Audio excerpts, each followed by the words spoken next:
Tell him, McCluskey. Tell him what time it is. Little Hen says it's time to rock and roll. All you people are so scared of me. Come quietly or there will be trouble. Man, that's just me. I'm Batman. This is Sparta! There is a tiger in the bathroom! I'm an excellent driver. If it bleeds, we can kill it. Pop quiz, hotshot. Keep the change, you filthy animal. I love my little calendar girl. Hello and welcome to the first Monday movie show of 2013. I screwed up straight away. I know, tongue-tied straight away. I'm your host Stuart, and you would think I would actually know my own name. And I'm also joined by Andy as usual. Happy New Year! I was just thinking I should have got a streamer. It would have been great for this. It could have been great for sound effects. The streamer. Yeah, I don't know what it's called. The thing you blow it and it's like I can't think what it is. Is it not a streamer? No, it's no, not. They're not called streamers. Streamers are the things that you put on your ceiling. What? No, what? Oh, I don't know. The whistle thing. I don't know. Yeah, a noise blowy kind of thing. Yes, not a kazoo. That might have done good enough for a radio, but no, I didn't. They're annoying. Yeah, what a way to kick off the first show of 2013, eh? We have one review this week, and it is The Impossible, which is actually called The Impossible. I'm not just saying The Impossible.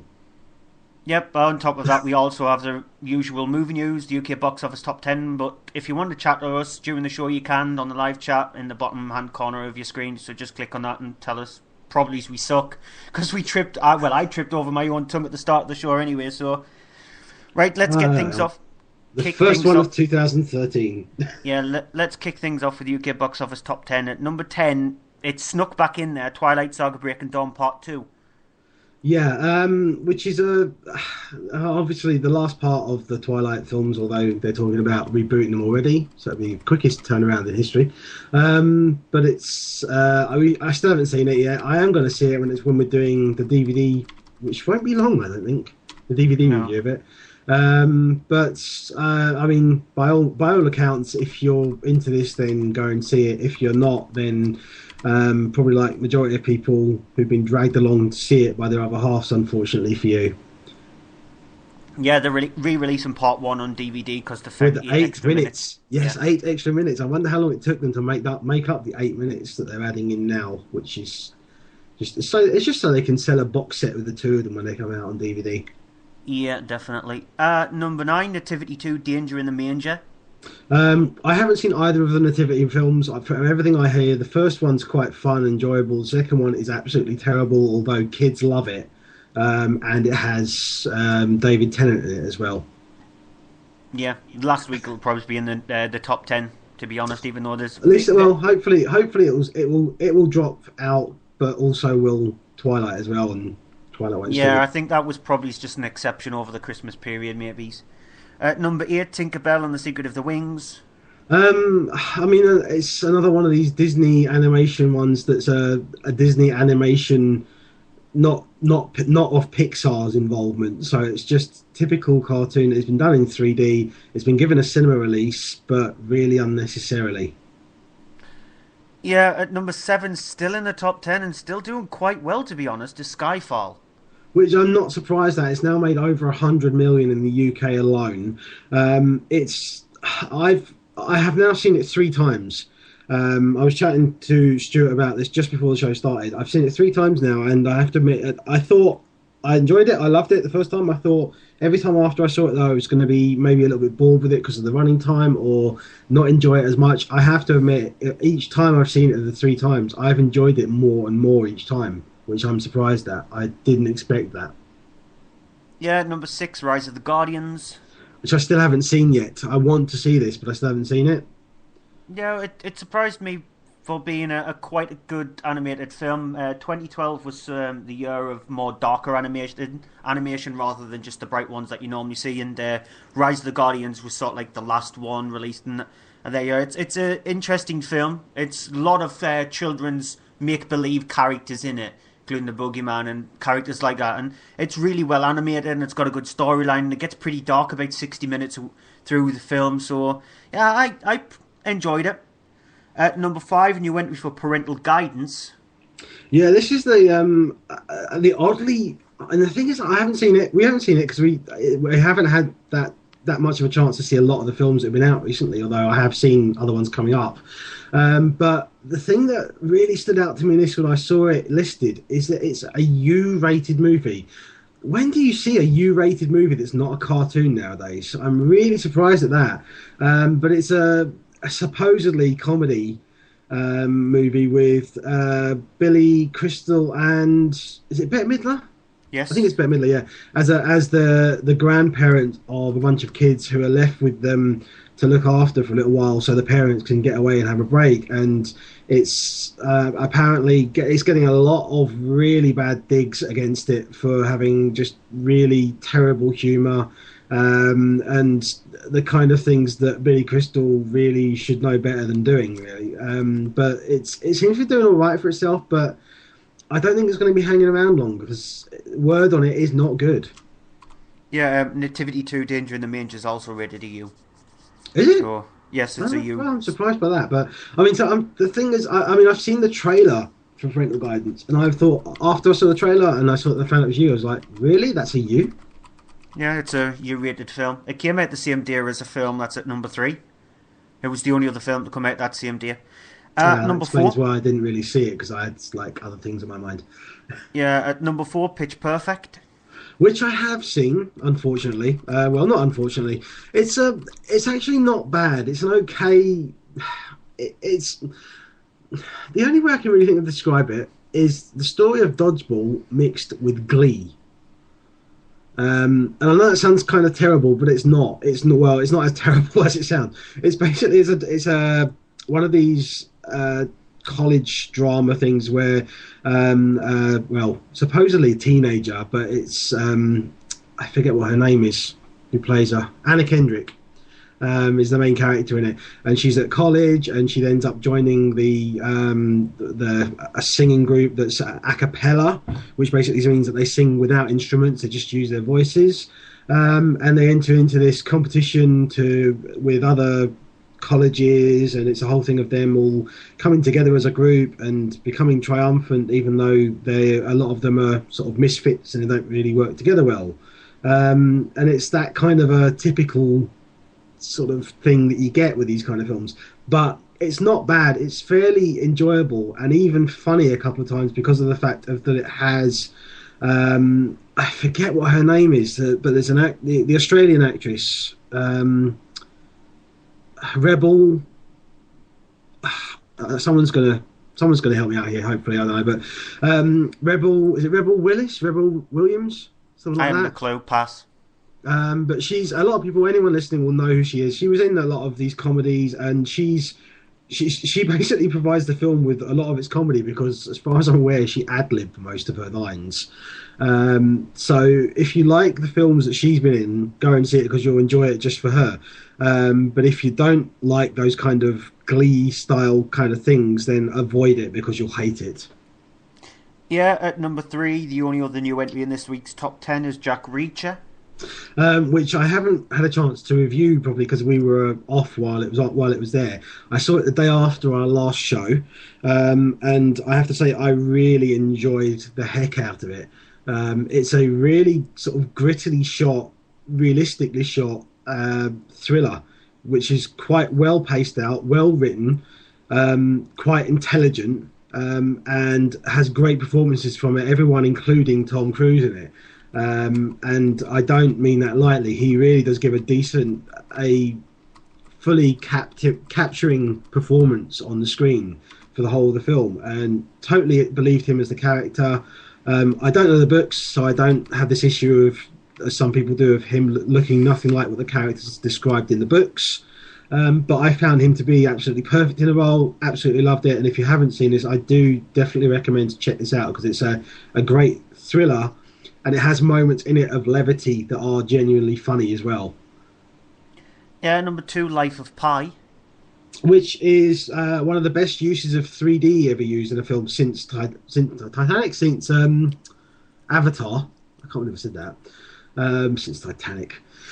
And it's the whole thing of the story of a boy who is shipwrecked at sea, and he's the only survivor along with this tiger in the life raft, has to get along with this tiger in order to survive, and the whole film is the story of him doing that, which doesn't sound that great for a 2-hour film, but it's really an amazing journey that you go on with this film, and it's quite an emotional film as well. It did, at the end, it almost brought me to tears at the end of it. I will say that, I will admit that, because it's a really quite an emotional film as well.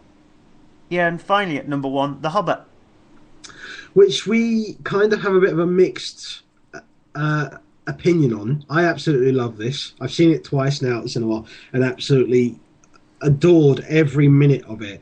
Didn't get bored once with people who are saying that it's been a bit bored because of the length at some parts of it, especially the opening. I have no issue with that. I think it's a fantastically well put together 2.5 hours, solid 2.5 hours. But it's not longer than that, because the film runs for 2 hours and 50 minutes because it has about 14 minutes of end credits. So it's not as long as it appears, but it's still a long film. But I still don't have a problem with it. Obviously, Peter Jackson returning to Middle Earth, the same sort of thing as Lord of the Rings, only a bit more fun and a bit more lighter-hearted at parts. Yeah, I mean, you know how I stand on the film. I was slightly disappointed by it, considering that I think the expectations that I had for The Hobbit were like really, really high, considering how much I do love the Lord of the Rings trilogy. So unless it completely fulfilled my extreme high expectations, then it was always going to disappoint. And it, unfortunately for me, it did disappoint. It's not just down to the length, in my opinion.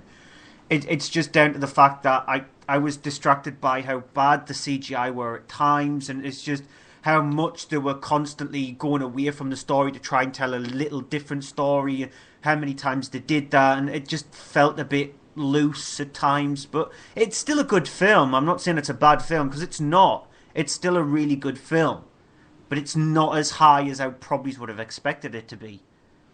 No, I mean, I can understand how some people would have an issue with it, but for me, I thought it was brilliant. Absolutely loved it. No issues with it in those regards that other people have. Right, let's get on to some movie news. It's a bit sparse, to be honest, the movie news, and we've only got a couple of news stories. So the first news story is Daniel Croft, the Star Trek fan who was given the opportunity to see the latest Star Trek movie Into Darkness, has died at the age of 42. Croft was brought into the attention of J.J. Abrams after he saw an online petition to get him to see the latest Star Trek film, as he only had 2 weeks left to live. I know it's not a very cheery thing to start off the thing, but it was nice that he managed to get to see a film that he wanted to see, with him being a huge Star Trek fan, before he passed away.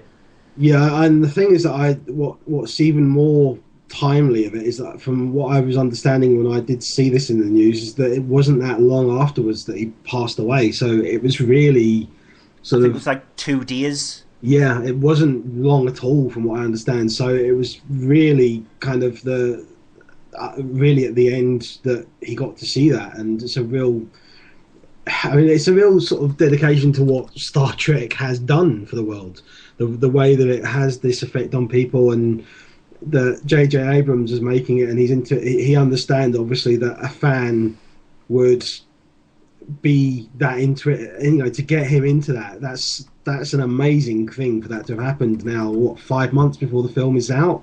Yeah. It's very rare you hear something like that happen anywhere, considering, like you said, the film's not out for another easily 4.5, 5 months, something like that, yeah. Yeah, and to let somebody to see it, and it's probably not even in its final state, because J.J. Abrams will want to tweak around with it, but giving him the chance to finally to see it, and then passing away 2 days later, it was nice of them to do that. Yeah. Next piece of news. In an online survey conducted by the Los Angeles Times, Avengers Assemble was voted the most overrated film of 2012. The film took in 85% of the votes. Its closest rival was Ridley Scott's Prometheus, which brought in only 5% of the votes. Other films in the list were comedy film Ted and Pixar's latest film Brave. Everyone's got their own opinion. Yeah. What's yours on this? I can't I'm believe gonna chicken that. out. I can't believe that many people, 85% of the people polled, thought that Avengers Assemble was the most overrated film of the year. I can't believe that. I think hyped maybe, but not most. That's just there's it does make you wonder who they're polling on this. Exactly. I want a breakdown of where you got these numbers from, people. 85%. Yeah, no, I don't think so. Considering the numbers that film did, and that was with people going back to see it more than once or twice. Yeah, and considering that the nearest rival was Prometheus, and Prometheus was more overrated than Avengers Assemble, and Prometheus only took in 5% of the votes. Yeah, I'm calling funny on this one. I wouldn't be surprised if the people that polled was over the age of 65 or something like that. Probably. Yeah. And the last piece of news, according to director Fede Alvarez, the latest Evil Dead film features no CGI during its running time, and that the ending is one of the bloodiest things ever seen on the big screen. Obviously, he's going to big up his movie. Alvarez said, "We didn't do any CGI in the movie. There is no CGI in the movie. Everything you will see is real," which was really demanding. This was a very long shoot, 70 days of shooting at night in New Zealand is where it was shot. There's a reason people use CGI. It's cheaper and faster. I hate that. We researched a lot of magic tricks and illusion tricks. We really pushed the boundaries trying to create those illusions. It's cheaper, it's faster, it's not as good. Saying that, I'd like to just mention as well, because one of the things I meant to say about, but I didn't mention about Jack Reacher, is that during that film, I'm pretty sure I don't remember seeing any sort of big effects or anything that's big special effects things. From the majority of that, what I really liked about it was that it was a very basic but visual style, and the way it was shot, which like there's a car chase in the middle of it which looks like there's no effects in it at all. It's all practical, and it looks so much better for it. It's so much more visceral for it. And I mean, that's one of the things that this will probably end up with as well, having such, especially if it's gory, graphic, bloody kind of things, then that's going to look and feel, I mean, I won't enjoy it because it's not my kind of thing, but the fans who will be looking forward to it will enjoy it all the more because of that. Because it's like you look back at things like the Thing, which is a big effects thing in that with by the man who's a legend among special effects, Rob Bottin, who did a whole load of the effects in that, and he does practical effects. He doesn't do computer generated effects.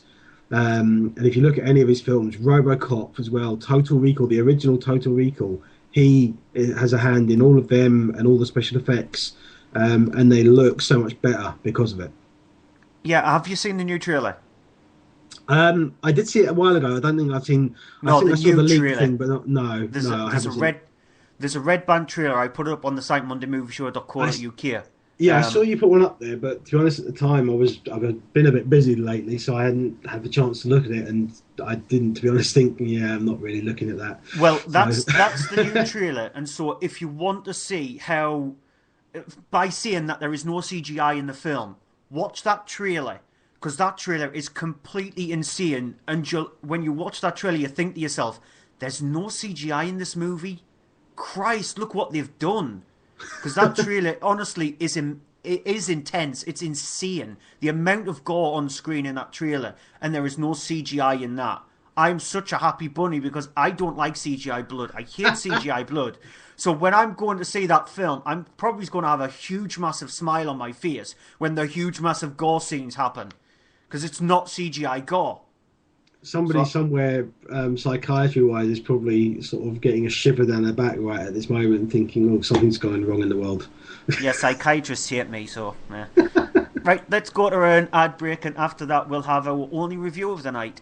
Right, advert. What do I need to say in an advert? Well, I need to say that we're the Gamescast. I need to say that we're on Twitter, @thegamescast. I need to say we're on Facebook. I need to say we've got a website, thegamescast.com, and I need to say we're on YouTube. Oh yeah, and we're on this thing called Spreaker.com. Don't know where that came from. What else? That's probably it. Right, better record it. Oh, crap. That was 30 seconds. The Gamescast. Grown-up gamers talking about games. Allegedly. Right, welcome back. Let's get on to our only review. The Impossible, which is directed by, now I always struggle with names. Like, is it Juan Antonio Bayona? Yep, exactly. Hey, I got it. Okay, it's the true story of a family that were in Thailand during the 2004 earthquake that then resulted in 2007 tsunami. 2000? Did I say 7? You said 4. Is it not 2004? No, it happened in 2007. Why am I thinking 2000? I don't know. I know. But the biggest sort of natural disaster in history, as it does say at the start of the film, where there was the tsunami that then came inland and devastatingly had that effect. This follows the story of the 5 members of this family, which played the parents played by Naomi Watts and Ewan McGregor, who are on holiday in Thailand with their family when the tragedy happens and it hits. The next thing you know, you have the beginning of the film sort of follows Naomi Watts' Maria and their son, the oldest son Lucas, as the two of them find themselves together inland amongst all the debris and the mess of everything. They're struggling to get to survive in the water as it's rushing, and then afterwards struggling to actually find a safe place to make sure that if the water does come back again, they're not going to get hit any further by the water, because of the fact that you do see them getting hit quite harshly by it in this film. You then have also the story of Ewan McGregor, who is with the other 2 boys, the 2 youngest boys. He is also there. He sends off the boys away and then is spending the time trying to find his wife and son, who he's desperately trying to find and completely fearful that they haven't survived. Here's a clip. Did you hear from anyone yet? No, Henry, you're the first to call. Is everybody all right? Henry?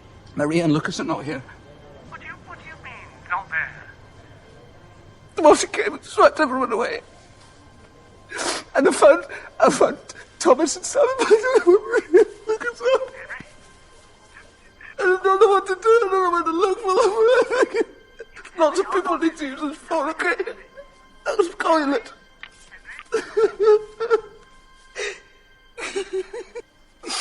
Thank you.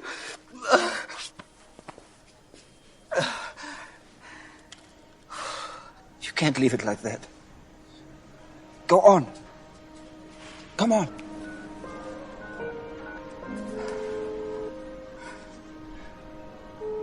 Yes, Henry? Brian, it's me again. Look, I promise you that I won't stop looking until I find them, okay?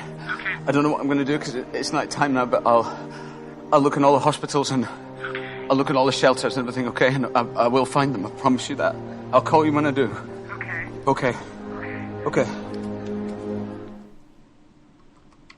And that's one of the scenes that I have to admit, when I was watching it, one of the scenes that almost brought me to tears. There were a few scenes in this film that really did have that effect on me, because it's such a gut-wrenching film.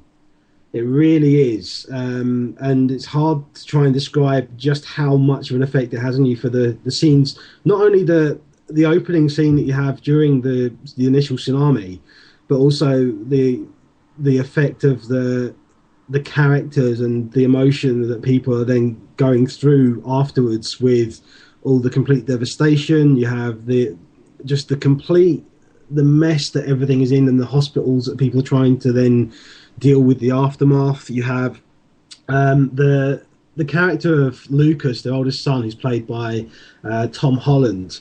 He then is sort of dealing with the issue of, he's there with his mother, who is in really bad shape. And at the same time, she's saying to him, you can't just sit here. You've got to go around and do something. Look, this place is in chaos. You need to do something and help someone. So he then does, and he sort of has his own little sort of thing that he's doing at the same time, while trying to stay with his mother and keep her around and be around her, while then you've got the story at the same time of Henry, is Ewan McGregor's character, who is then looking to find somebody in any signs of his wife and Lucas in the wreckage, trying to find any signs of them. He's then traveling around hospitals trying to find if they're in any of them, and it's I can't imagine being in a situation. I mean, the fact is that this is based on a true story as well. The family in this of 5 people are actually based on a real family of 5 people, and I mean, I don't think we should touch on the subject that there is a thing of that people going about because the family originally, the true family, are not English. In the film, they're played as an English family. In reality, they were I think they were Spanish. Yeah. But I don't really want to go to that because I mean, there are things always get changed when a film is made when True Life is made into a film, and here the whole thing of what it is about is the pure.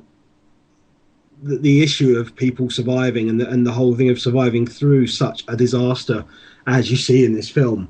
There are some issues that I have with it. One of them, namely, is the rating, which it was given a 12A rating. It's definitely higher end 12. It shouldn't really be viewed by anyone under the age of 12 as far as I'm concerned, and even there are some people who will be at the age of 12 I think will find it really hard at some points. There's a scene, without spoiling anything away, and Stuart's seen this as well because I know there's a scene towards the end where you see the full graphic detail of what happens to a person who is in a tsunami, and it's not really shown until later on. But when you see that scene is honestly, I've seen things in horror movies that were more tame than this. I was honestly sort of shock horror moment for me that I was just like, I can't believe they did that in a 12A. But still, it's seriously one of these moments of you watch it and at the end of it it's one of these life affirming movies. It's weird to say it like that, but I think that's what I'm going to have to describe it as, a life affirming movie. It's one of these things that you watch it and you appreciate just how much of a hellish situation this was for people when it really happened. I think credit does need to go to Juan Antonio Bayona, who directed this. The previous film that he did was The Orphanage, which was back in 2007. Mm-hmm. I haven't seen that, so I can't comment on that. But I think this definitely he's made an amazing film. That's as hard as it is to watch. People need to see it because it's one of those films. Yeah, well, back to The Orphanage, that was sort of technically his directorial debut, because prior to that, all he did was shorts and music videos. And it was given the chance by Guillermo del Toro to do The Orphanage, because technically The Orphanage is part of a trilogy. It's a part of a trilogy of films involving del Toro. And he brought Bayona in to do The Orphanage, and what he did in The Orphanage is he took a ghost story, but he added a lot of emotion to it, so you felt what the parents was going through, the fact that she lost her child and she was haunted by the child. And what Bayona has gone and done is he's brought that kind of emotion into this film, because it could have just been way too melodramatic. It could have went way too over the top. But because of the fact that you are well invested with the characters, especially Tom Holland as the 12-year-old boy, he's amazing in the film.